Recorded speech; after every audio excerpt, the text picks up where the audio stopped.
It is the first time in the Globalists that we've actually had one of our Globalists return. People do that, and if they form friendships, a lot of magic can happen.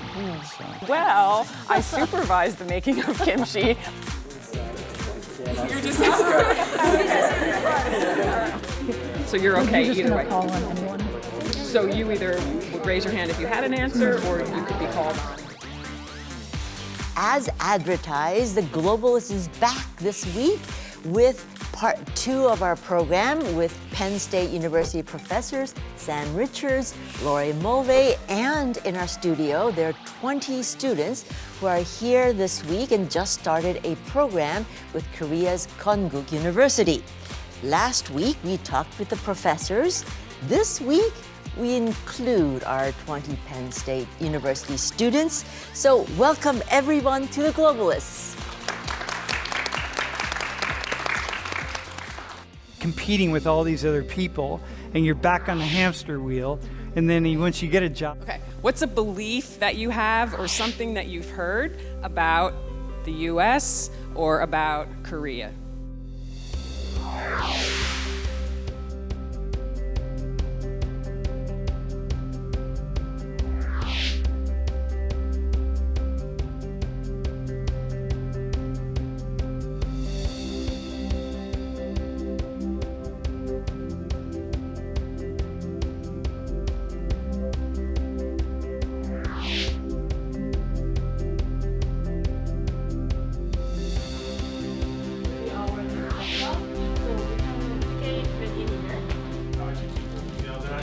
Can we talk about the skinship that's going on here?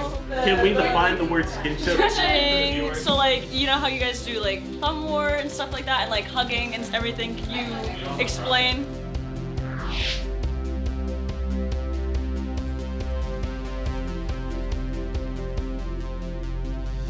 Explorer, she unlocked a new world. I'm back on the news. 감사합니다. Thank you, everybody. Thank you for watching my show. Names of the songs or the artists, they can put the computer graphics in.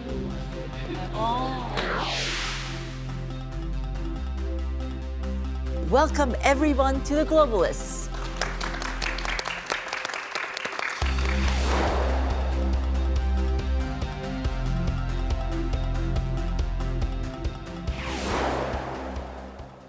I think it's the most number of people we've ever had in the studio as a whole. So you've been here for a few days now. It's been raining over the weekend, so you haven't been out much. But first impressions, what did you think? I'm from Baltimore. I think the city's really nice. I think we've had a lot of fun experiences, and we even got to do a picnic last night by the river. Oh, you went to Hangang River. Yeah. Okay. I thought it was really beautiful. It reminds me a lot like from the Brooklyn Bridge of seeing New York from the skyline. I see lots of tall buildings, and it just makes me a warm feeling. I really think it's really pretty. So yeah. I've heard if you go to a picnic at Hangang River, there's the whole waterfall thing, but you have to have ramyeon by the Hangang River. Did you get ramyeon? Oh. We got like Korean fried chicken and soju and other stuff. Yes, yeah. Yes. It's a thing to do. Korean fried chicken, soju, beer, and ramyeon by the Hangang River. That's the thing to do. Hi. One thing that I found cool is like we got to meet our Korean buddies from 건국대학교, and we went out with them together, and they kind of showed us around like Sonsu, where we went to go shop for a little bit, and like we also ate together some dinners. So they introduced to us some like new foods that was very interesting to me. So you went to the hip part of town. You brought up the subject that I was going to ask. I mean, you have just been paired with Konkuk University students, the buddies. It's not been a long time, but how is it going? Hello, my name is Julie. I'm from Pennsylvania. It's been an amazing experience. Like, we're able to already get along so well with each other that they're willing to show us to all these new places that at least are new for us. And they're including us in like a picnic, or like we went to like a bar together. And it's really cool to see how fast these friendships are already forming, even though it's only been like 1 or 2 days. You've built quite a relationship with your buddy already. I mean, it's been 24 hours? So how has that relationship gotten so close so fast? Well, I think one thing that definitely helps is we're all pretty much around the same age group. So a lot of our interests and hobbies are the same, even from different countries and cultures, especially with being the same generation. So I think that was more of the kickstart to help the bonds of our friendship with our buddies happen quicker than with just total strangers. The common interest sort of leads me into my next question is like, were there parts of Korean culture that you were already interested in that may have formed this bond? Do you watch Korean dramas? Do you listen to K-pop? I don't know, use Korean cosmetics? Do you have a relationship already with Korean culture? So me and a few other students, I don't want to call them out because I don't know how they feel about it, but we're actually learning Korean. So like I'm be going into Korean 4 next semester. So we know a bit of the language and we're able to like communicate. Granted, it might be broken Korean, but like we're still able to communicate. I heard someone say 건국대학교. Yes, yes. Very good. We know like bits and pieces and we can hold conversations. And I think that's kind of like what really helped us. And that's like why we came here to like meet people that are native to the area and join and create like these long-lasting friendships, because like when we go back home we're still going to be kakao chatting them and like hanging out with everybody if we can. But I know some of us are into cosmetics and I was really into like the music because I love seeing like the production quality and how different it is from like American music videos. So I just have like a lot of fascinations, and like some of our group mates, like one of my friends, Jian, he's really into music, so like we bonded over that. So I'm Kelly. I'm from Washington D.C., but my minor's in Japanese, not Korean. But because I've been interested in East Asian culture, that I've looked more into Korea in the past couple years, and I started watching a lot of K-dramas, listened to K-pop, and so with my buddy and my other friends' buddies, I've like talked to them about K-pop stars and like their K-dramas and like cosmetics too. I've used only almost Asian cosmetics for like makeup, like blush and stuff. And we got to bond in the makeup store to help me pick things out. Like it was really nice. So that's how I got it. For me, the first exposure I had to Korean media was watching Squid Games. And I loved it so much because it focused so much on like humanity and like human relationships. So it was something that I think any global population could relate to, and that's why I think it was so popular like everywhere. Yeah, I think that's also one of the reasons why I wanted to visit. So. Squid Games is an interesting example. Hey, so I have a question. So going to the buddy question, I'm watching you all interact with these other students from Konkuk, and you just met them, and yet there appear to be these really deep friendships already. Could you say a couple of the things about what you've experienced with the Korean students? I really found about the Korean students is their kindness. Like most of the Korean students yesterday spent like most of their day with us. Although they had classes, they're still having their semester. They don't have like any holidays, but like they tried their best to spend like most of their time with us. So I think they're very kind, very friendly, and we enjoyed our time yesterday. From what I've observed, they're very highly attentive to our needs. If we ever were concerned about anything or curious, they wanted to make sure that our interests were, that they got to help us out with that. Good to hear. Yeah, they were very eager to show us around and show us their favorite places. And I'm also one of the students who has been practicing and learning Korean for the past 2 years. So it was almost like a mutual benefit. I wanted to come to Korea to, learn about the culture and practice my Korean, and they wanted to practice English. So I could help them with English phrases. They could help me with Korean. So it was almost like a mutual connection that kind of helped us grow closer because with those common interests.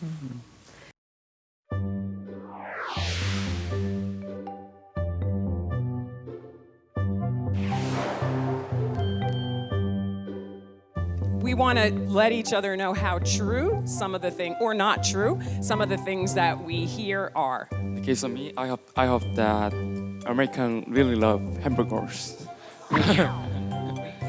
I work at a hamburger joint at school, and eat probably 2 to 3 a week. So I'm gonna say like 9 times out of 10, every restaurant you go to, you can order a hamburger, no matter what cuisine. That is true.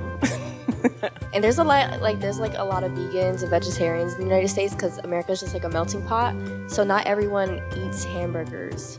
All right, how about something else? Some other thing that you've heard. That was a nice start. I heard that the Korean beauty standard is like very strict. Great. Well, could somebody tell us? The Korean beauty standard is very narrow, very strict. When I hear about Koreans, I hear that the beauty standard is like very thin, pale skin. Yeah, I agree a bit. These days, some people have abs and some people have they have no belly. So I want to lose my weight, and then I start diet like 3 days ago. Yeah, so even today I didn't eat anything. I think it's a small country and we all kind of look the same. So I think we have like similar makeup styles or like hairstyles. So like. How is that different than the United States or similar? So I guess it makes a little bit of sense. People in the U.S. are very independent, while I guess would be Koreans be more like social and like grouped together kind of thing, I guess.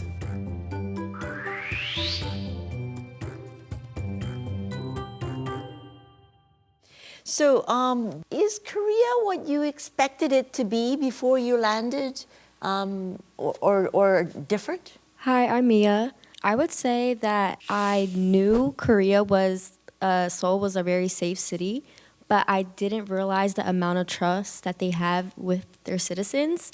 Like, for example, we went to a photo booth studio yesterday, and it was like nobody worked there, and there was like props that you could easily walk out with, and that's something that could like probably never be done in America. So just seeing that was very interesting. This idea of trust. There's a lot of trust here. And this kind of sense that, you trust that people will follow rules. You trust that people will be aware of other people around them. You trust that people, whether it's on the street or in any environment, will be thinking about or concerned about the needs that you have as well as their own needs. And I think that that's something that I wish we understood more of, in the United States. But I think last week, Laurie and I were talking about this a little bit, about this difference, this kind of multiculturalism versus the homogeneity here. People point that out when non-Koreans come and visit. They point out this fact, and it sort of surprises us in many times because we find this such it's a normal thing for us, It just never occurs to us to take anything out of the little basket they give you in the photo booths because it's not mine. Why would I take someone else's hairband with a little bunny, hat in it? It's something we take for granted, but we feel that it is for many people around the world, not just America, but for many countries around the world, not normal. And because we are we take it for granted. When we go to the States, we have to re-educate ourselves and get used to a different culture. What's interesting here, and I think the students are going to learn this, is that Koreans will say, oh no, we've lost that trust, because you've heard 1 or 2 stories over the past year of someone who did something to break the trust. But we have those stories every day in our lives, right? So we're watching it happen all around us. So Koreans will say, oh no, we've lost that part of our culture. And I think, listen, you are far from losing that part of your culture.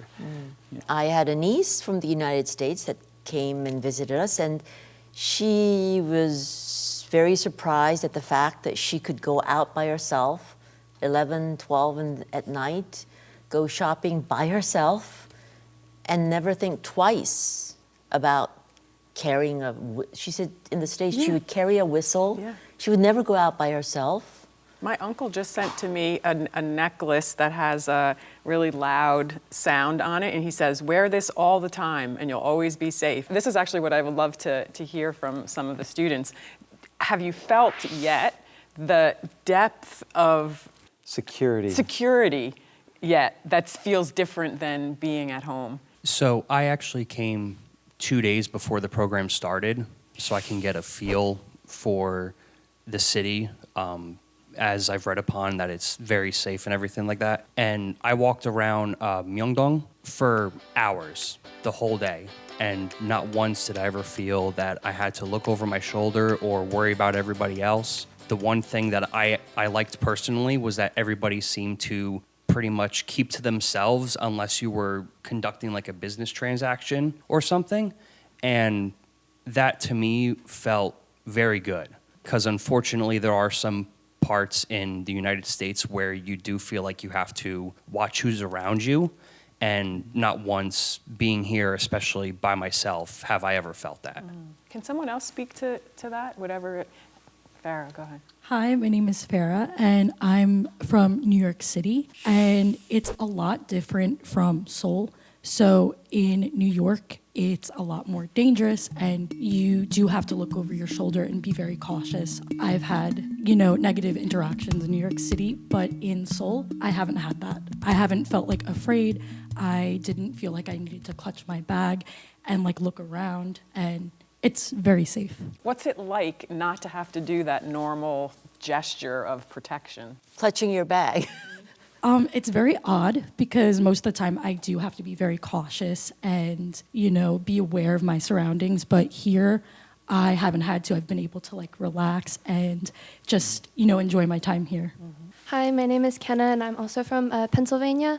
Without having to feel like there's a lot of danger here, it almost feels like freeing. So we're here for about 2 weeks for the program, so it's a short time, so we want to experience all of Seoul that we can in this little time, and having that freedom here is just makes it more comfortable to go and explore and see everything. So back at home, it's kind of limiting what you can do just because some places are more dangerous than others, but here there's no limitations. Everything is safe, so you can go and explore and do everything that you want here without that limitation. I can attest to that just because I go between New York City, Baltimore City, and Philly a lot. So I know when I'm there, I am always looking over my shoulder and constantly looking at the people who are around me or just walking past me. It's a normal reaction, but when I'm here or when I've been here so far, it's just felt nice not having to do that. How do you know it's different here? At least when I'm at home, I feel sometimes you get the look across the street and you're that's a little suspicious, or you see something that's a little suspicious, stuff like that. But here, I haven't had that experience. I would agree with what everyone's saying that at home, I feel especially as girls, we were allowed to walk around last night, and I didn't feel once I had people watching me or following us. And I think that I'm from outside of DC, and there's always a lot of people following or watching, and that's kind of something here that I haven't felt once unsafe walking alone at night as a girl. And I think that that's really something in the United States that's very talked about constantly, that as a girl you should not be outside and in the dark by yourself. And my parents don't even like me getting gas at night by myself, and I'm always I'm fine, but it's a real thing. And I think that here I've kind of noticed that that's something I haven't felt that I needed to worry about. It's too normal for us. So we're a little surprised when people feel this change. If you travel, and you travel a lot and you go to many cities, and whenever you go to a city in the United States, you feel different. It's the same other way around. When I go to the States, I remember to always lock my car. Because, in Korea, okay, you normally lock your car, but if you don't lock your car, that's also fine. Yeah. You sort of lock it because you can, but, you don't really think about being aware of your surroundings. And again, in the States, as a woman, you have to always be where you don't go out at night. Public transport is also very difficult to take as a woman by yourself. The other day I went to the spa, and the key and the lock didn't work on the spa, and I had my wallet and my cell phone. I put it in there and it wouldn't work, and so it was open, and I said, yeah, but I'm in Korea. It's okay. And I just left. I left it there. I would never do that in the United States. And it was there when you got back? Yeah, when I got back, of course. Yeah, it wasn't even a question. I think maybe a final question would be, it's only been a couple of days with the system and just a couple more days since you've been to Korea. But this kind of, we call it inyeon, which is a sort of a fate that you now have with Korea. How many of you think that will lead to your having a relationship with Korea, whether in coming to Korea for study? Because there are many non-Korean students, American students in my graduate course. Maybe you would come to Korea to study, maybe do business with Korea, come to Korea to tour more often. How many of you think this is sort of the start of a relationship with Korea? Wow. Awesome, I guess, is the word that you do. So Kyung, how about you? Like, what's the advantage of chopsticks? In Korea, like we eat food with rice. Yeah. And so you have to put things on the rice. It's easier when we eat like that. Here we go, my friends. You got to move them from one plate to the other as fast as you can. Are you ready? Go. Oh, okay. Here we go. And with using salt, it's really good for your gut. Anyone want to try it? Someone? Wait, bro. Dude, hang on. How?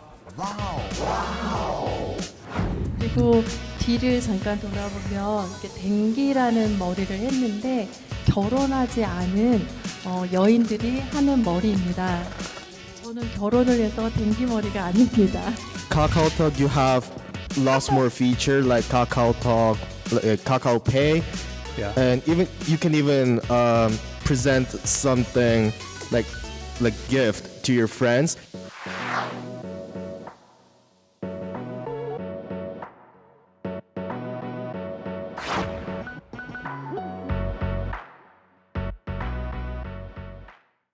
Professor Sam and Laurie, I mean, what is the real benefit for having this kind of really one-to-one personal relationship bonding between students of different cultures? Humanization is the one word. It's so important in life to meet people and go beyond our objectification of each other, which we can't do anything other when we don't know someone, right? But once we have a knowledge of a person, a knowledge of a place from our own experience, it changes everything for us. They become subjects, and that is a deep educational moment for us when we actually realize that we are not the subject of life. Everybody is the subject of their own life, and so changing from object to subject is core for education on all levels and for the world. So that's the essence. It's the foundation of empathy, really being able to walk alongside of other people and seeing that in the end, we're mostly the same. And, there's genetics does this kind of trick on us because a very tiny fraction of our DNA is related to our external appearances, 0.01%, and that we are really the same regardless of what we look like. And cultures are essentially composed of the similar ingredients. And so once you see that and once you make these connections, it's game changing. And for young people, to have an experience like this, it will impact the rest of their lives. And this is kind of, I think, one of the important goals of Laurie and I in the work that we do. But I have to add, though, that similarity is only one side of the coin. It's also, and maybe more important, maybe they're just as important, but recognizing that people can be different than us and still value and respect that and understand what makes that possible. To me, whether you find similarities or you find differences, but you can appreciate and recognize the humanity of all of that, that's where I think you become a world citizen, and we need them. And here we are on the Globalists. So yes, a true globalist. With you and your career, the incredible career that you have had, explaining the world to people around the world. You are the quintessential globalist, and so that's why we're so honored to be in your program. Well, I'm honored that you would say so. But I think also today, as you both and all of our students have proven, we are all teachers. And we can all learn from each other, and we have learned from you and have been honored to have all of you on our program today. I hope this is not the only return you have, and this is a start of a wonderful relationship that you all have with Korea and the Globalists. Yeah, Thanks for thank having you. us. Thank you. And that's it for me on this special edition of The Globalists. I will be back next week with another globalist who is putting Korea on the map. Sun Ji out.